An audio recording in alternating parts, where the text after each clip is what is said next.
one of the people who really is looking at what's going on with food, really just looking closely at everything that big food companies have done to poison the American public, is Vani Hari. And I'm so grateful for the work that she does, and great to have you on again.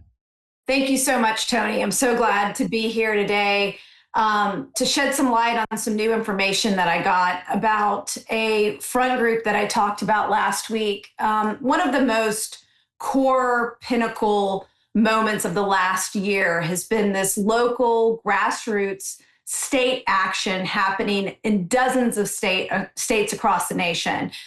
States like Arizona and Louisiana and Texas and West Virginia and California, all coming together and enacting meaningful legislation to reform food chemicals, whether that's getting artificial food dyes banned outright, like in West Virginia, or getting 40 different chemicals having a warning label in Texas, or in California, getting ultra-processed foods out of school lunches.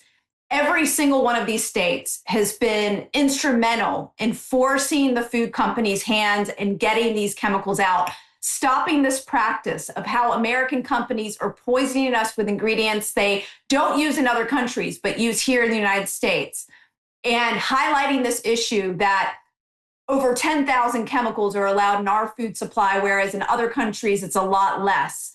And this has been the momentum that Secretary Kennedy has caused with the leadership that he's put with President Trump at the highest levels, and emboldened these state legislators to do this type of work, and has been celebrating these governors across the nation for doing this work. And now we are up against a huge fight, and the real fight begins because the food industry is mobilizing.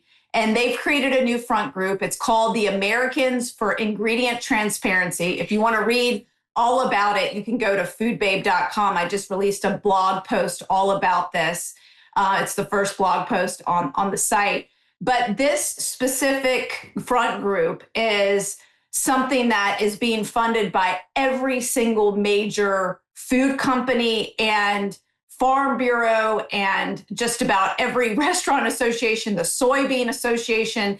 And Joel, you would appreciate that. The different organizations that don't want to see the status quo change. And they're coming with this ad campaign that's shamelessly featuring Maha moms and showing that Americans want change in the food industry and they want a national standard. Of course we do, but what they want to do is strip states and local grassroots efforts and reverse anything that has happened in the last year and make it impossible for states to safeguard their citizens. So this is reform that's masquerading for control. So what we want to do is basically actually the reverse of that. So control, basically they are trying to control the national conversation now on food chemicals, and they're looking for senators to do their bidding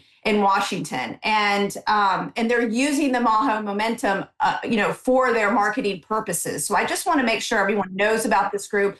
Consumer Reports came out very clear and saying that this group is completely shameful and misleading, showing that this is, they're using the X handle at Safe Ingredients, for example, to show that they're, have these humble and noble causes. But what they're trying to do is stop states' rights. So I think it's really important that when a front group like this is formed, we are educated early on what they're doing and how their lobbying efforts are happening in Washington. And we can inform our senators and our congresspeople in Washington all about this so that they know that we know that this is being funded by the food industry and trying to stop the momentum of all of this amazing change that's happening at the local level. Thank you so much, Tony and team. Thanks so much, Vani.